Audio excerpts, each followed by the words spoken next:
Mi nombre es Omar Guillén. Vamos a hablar sobre la materia Neurociencia 2 y iniciaremos pues sobre el origen orgánico de las emociones.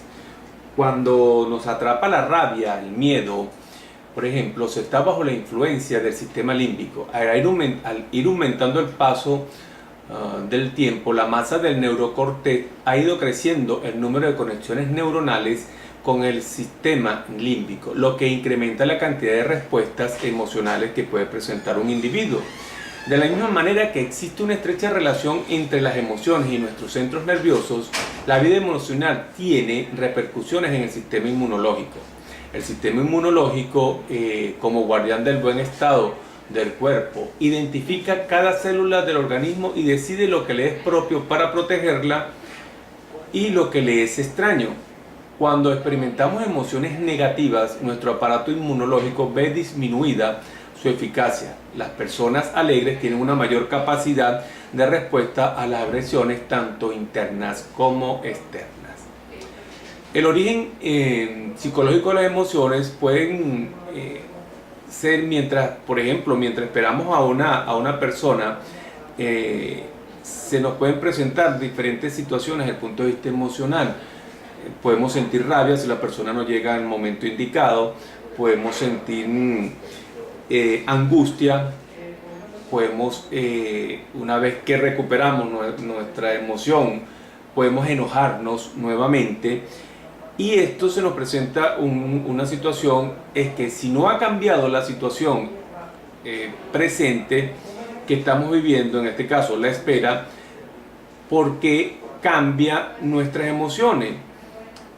Entonces la situación no cambió porque se nos generan determinados sentimientos. La realidad es que no son las situaciones o las personas las que provocan la mayoría de nuestros sentimientos, sino que son nuestros pensamientos los que generan el estado emocional que va a asumir esa persona en un momento determinado. Por lo tanto, la mejor forma de mejorar las emociones que nos causan problemas es el cambio de nuestros pensamientos, las que lo producen en la forma en que las mantengamos o se incrementen. Las emociones para la psicología tenemos que es un estado afectivo, pues que experimenta una reacción subjetiva en el ambiente que viene acompañada de un cambio orgánico, bien sean fisiológicos o endocrinos, de origen innato, influenciados por la experiencia.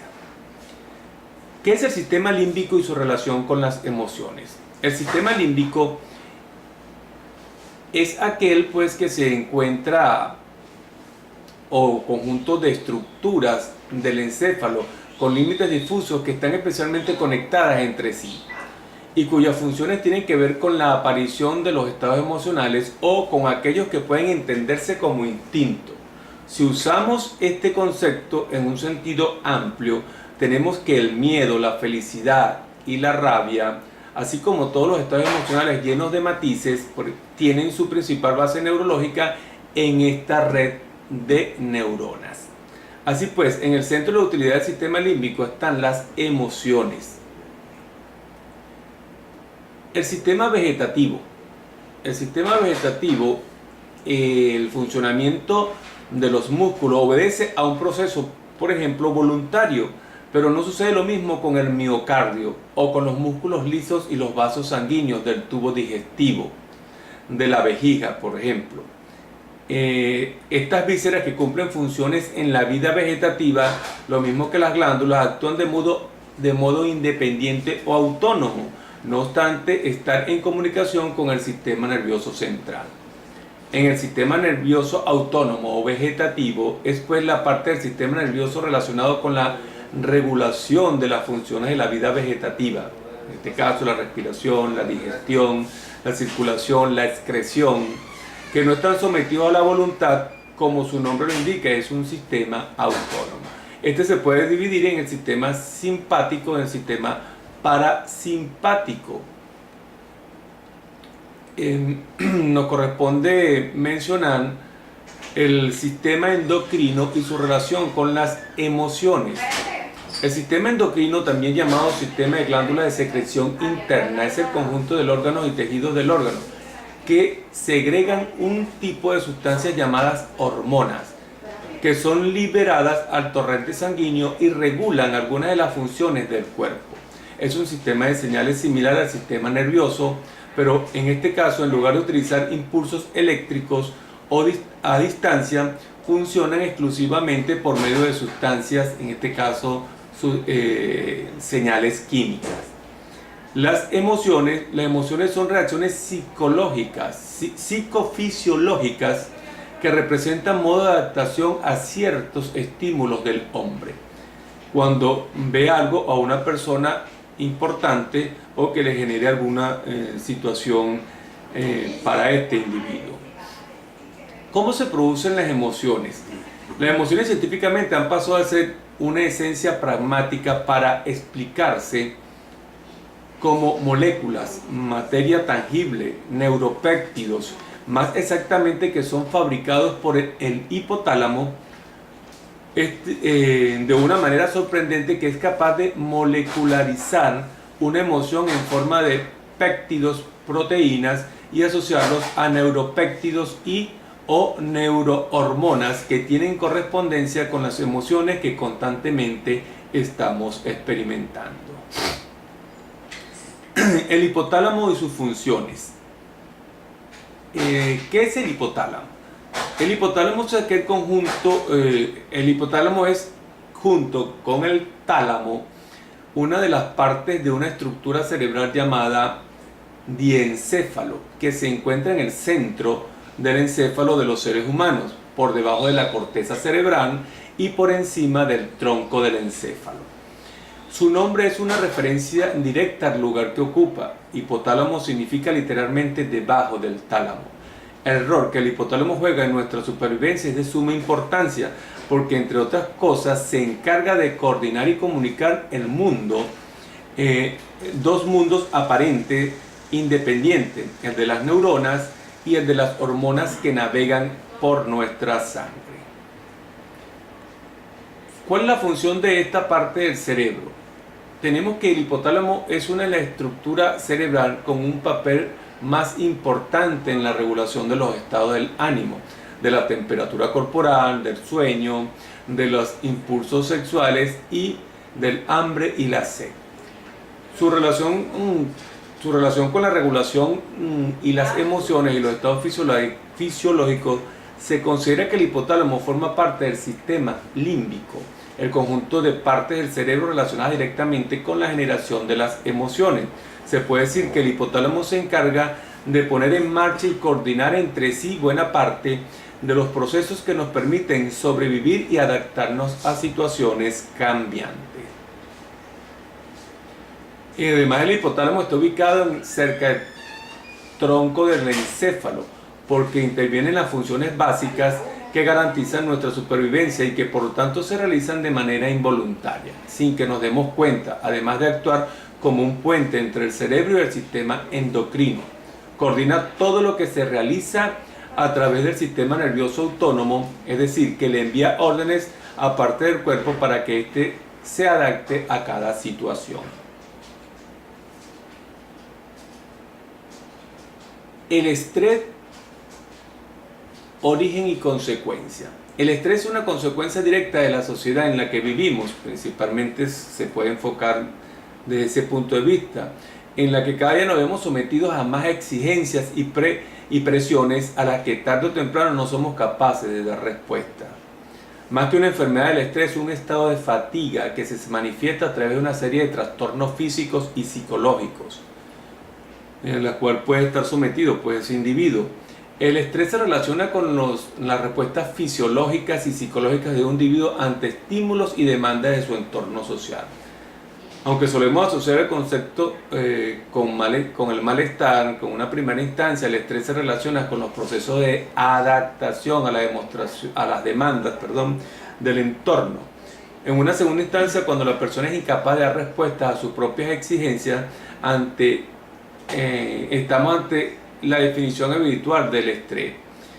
Un estado de fatiga física y psicológica provocada por el exceso de trabajo también lo abarca, y desórdenes emocionales o cuadros de ansiedad. ¿Qué consecuencias puede tener el estrés en la salud?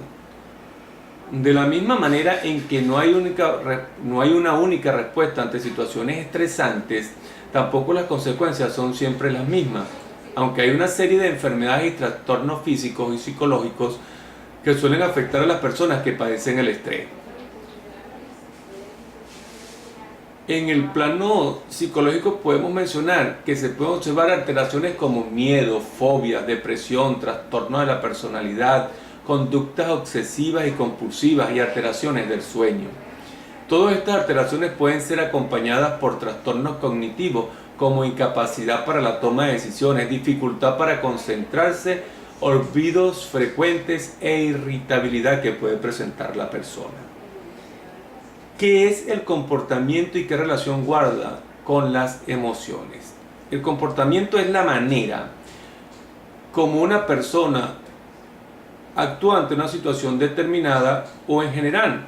En psicología, el comportamiento-conducta es un conjunto de respuestas, bien por presencia o por ausencia, por presentar un ser vivo, que puede presentar un ser vivo en su entorno o en el mundo de estímulos.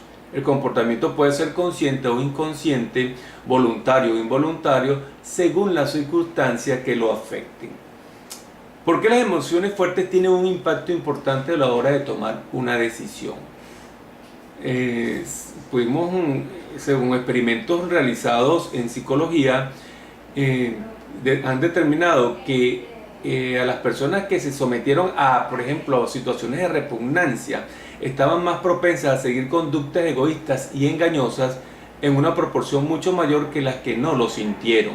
Lo que ocurre, pudimos observar que lo que ocurrió en este estudio es que cuando una persona siente repugnancia, tiende a apartarse de la situación. El instinto le sirve para protegerse, la persona se concentra en su propio yo y piensa menos en los demás. Entonces piensa a decirse a sí mismo: si siento repugnancia y me intereso más mi bienestar y necesito decir una mentira para obtener alguna ventaja para mí, este individuo la dirá o actuará de esta forma. Ese es el mecanismo que la impulsa. Por otra parte, este estudio que estamos señalando también halló que las conductas limpiadoras de limpieza mitigan los efectos del egoísmo que produce la repugnancia. Vamos a definir estados de ansiedad, pues que es una emoción ante un estímulo ambiguo que pudiera representar o no un peligro. Su reacción actúa en tres niveles: en el nivel fisiológico, cognitivo y conductual. Es una emoción no presente, sino anticipatoria de algo peligroso o no en el futuro. Es muy relacionada con el miedo, ya que la misma anticipa un potencial peligro.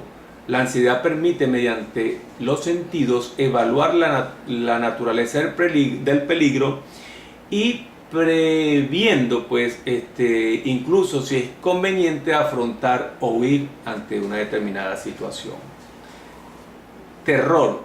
Se plantea que es el miedo en su máxima expresión, en su máximo exponente. Es lo que comienza a invadirnos cuando nos sobrepasa el miedo. Ya no se puede pensar en forma racional.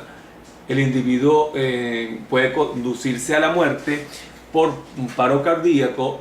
Sí, se han dado muchos casos de muerte, pues, ante individuos que han presentado una situación o ataques de terror. Tenemos igualmente la serenidad. Es una sensación de bienestar que nos permite focalizar las cosas que suceden a nuestro alrededor desde un costado, de una perspectiva más activa. Las personas serenas logran pensar antes de decidir y no se sienten asustadas, preocupadas o ansiosas por el porvenir. Tampoco se recuestan en la infelicidad del pasado, ni fantasean posibles catástrofes futuras. En realidad, quienes son más serenos pueden disfrutar de la vida y pensar que podrán en algún momento superar los problemas. Y la docilidad es el valor que nos hace conscientes de la necesidad de recibir dirección y ayuda en todos los aspectos de nuestra vida. La docilidad es un valor que nos hace tener la suficiente humildad y capacidad para considerar y aprovechar la experiencia y conocimientos que los demás tienen. La docilidad nos ayuda a ser más sencillos, pues nos dispone a escuchar con calma y atención, a considerar con mayor detenimiento las sugerencias que nos hacen y a tomar decisiones más serenas y prudentes en base a la información que recibimos. Gracias.